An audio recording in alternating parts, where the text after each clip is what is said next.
Perkenalkan, nama saya Hidayat Sita Sabtaji. Di sini saya akan menjelaskan tentang ANN yang saya buat untuk mendeteksi diabetes. Ya, di sini saya mengimport NAMPI, PANDAS, Matplotlib. Ya, itu digunakan untuk menganalisis data, mengolah data, dan memanipulasi data. Dan Matplotlib sendiri untuk visualisasi data. Dari situ saya juga mengimport Skylern, terus TensorFlow, dan Warning. Apa sih itu Scalar dan TensorFlow? Ya, TensorFlow dan keras ini ya, ini adalah pusaka untuk membuat dan melatih model jaringan syaraf. Sedangkan warning adalah mengabaikan peringatan yang tidak begitu penting atau tidak relevan gitu ya. Ya, di sini saya mengambil data dari GitHub. Itu data tentang ada kehamilan, data tentang gula, tekanan darah, ketebalan kulit, insulin, BMI, dan diabetes. Ini tuh keturunan diabetes atau tidak itu setelah umur. Ya, dari situ saya menggunakan X sebagai fitur dan Y sebagai label dengan mengabaikan outcome. Di sini ada X-Trend, X-Test, Y-Trend, dan Y-Test. Ini nanti membagi data menjadi 80% data latih dan 20% data uji. Ya, scalar. Scalar itu digunakan untuk mengaplikasikan standarisasi fitur untuk data latih dan uji. Sini ada model.add dan model hambatan sekuensial. Ya, sekuensial itu mendefinisikan model jaringan saraf sekuensial. Ini ada DNC, yaitu layer fully connected sebagai berbagai ukuran neuron dan fungsi aktivisasi. Kita lanjut, ini tidak perlu. Nah, iPods.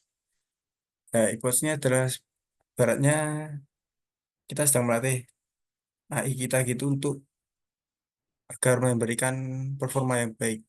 Ya, saya menggunakan 100 epoch di sini. Dan di codingan saya sebelumnya itu ada early stopping. Ya, early stopping itu gunanya untuk membatalkan epoch ya. Ketika data misalnya sebuah data diuji terus diuji dilatih terus tiba-tiba tidak ada perkembangan gitu. Nah, ketika tidak ada perkembangan maka data akan langsung di stop. Data pelatihan akan langsung di stop. Ya, seperti itu. Dan ini saya menggunakan 100 data. Jadi 100 pelatihan dan ini bisa semua. Terus kita ada ini untuk prediksi. Itu memprediksi hasil uji dan akurasinya. Ya, akurasi yang saya dapat tuh ya tidak terlalu besar, hanya 71,43%. Ya mungkin gara-gara data saya juga tidak terlalu banyak, data saya hanya sekitar 700 kolom. Itu 700 kolom, 700 row, itu 700 baris.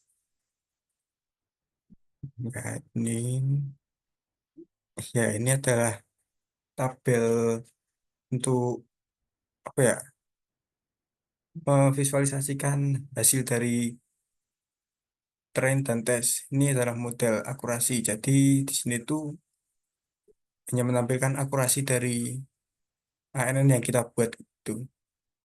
Ya, di sini train tes adalah garis biru dan tes adalah garis oranye. Ya, garis ini menunjukkan kenaikan ya. Jadi kenaikan itu jadi kalau data tren kita naik berarti data kita dilatih dengan baik itu. Maksudnya naiknya itu dengan seiring apa ya, sejajar gitu loh. Jadi garis biru dan garis oranye itu sama-sama naik, tidak turun, yang satu turun, yang satu naik. Nah, jika arah garis satu, misalnya yang satu naik, satu turun, berarti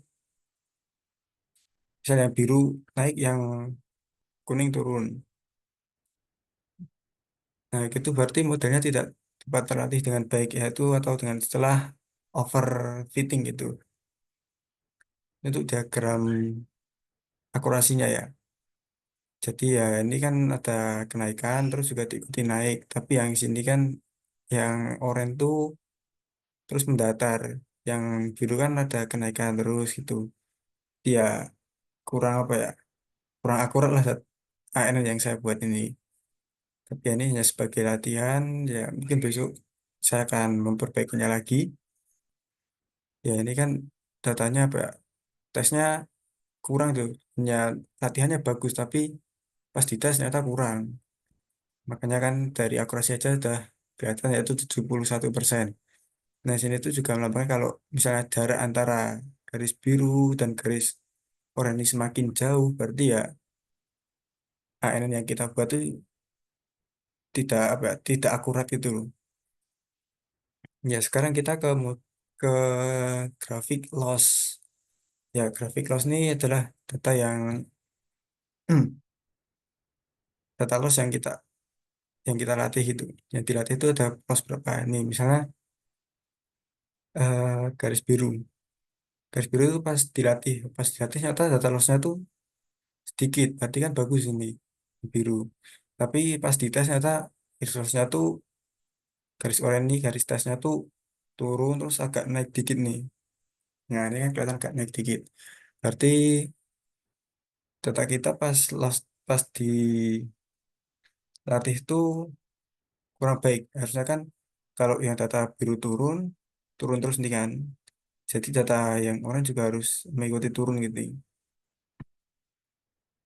Ya, jadi kesimpulan dari diagram ini tadi adalah garis yang naik pada diagram akurasi menunjukkan peningkatan performa model, sedangkan garis yang turun pada diagram loss menunjukkan penurunan atau kesalahan model. Jadi ini kan berarti semakin turun kesalahan yang dia lakukan gitu loh. Pas tes tuh malah naik. Pas di tren padahal bener nih turun terus. Cuma pas di tes ternyata kurang gitu ya.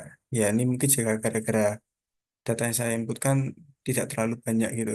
Mungkin kalau lebih diperbanyak lagi mungkin bisa meningkatkan akurasinya gitu. Ya, terus di sini saya juga mencoba nih, coba ANN saya untuk memprediksi data diabetes, memprediksi diabetes dengan menginputkan glukosa. Ini satu tuh pregnancy, glukosa, ya seperti yang di tabel atas tadi ya. Ada glukosa, tekanan darah, ketebalan kulit, insulin atau tidak, terus umur juga. Terus juga ada apa ya, keturunan dari penyandang diabetes. Misalnya orang tua kita itu punya penyakit diabetes. Nah, seperti itu. Nah, ini saya bahas data-datanya. Ini kan data ya, ini diprediksi tidak diabetes. Nah, hasilnya kan tidak tidak diabetes ya. Mungkin kita bisa ubah-ubah nih tekanan darahnya kita jadi 100 ini 40 140 sebagian 80. Ini kita coba berapa? 15 gitu. 5 ya 15 saja. Ini 0.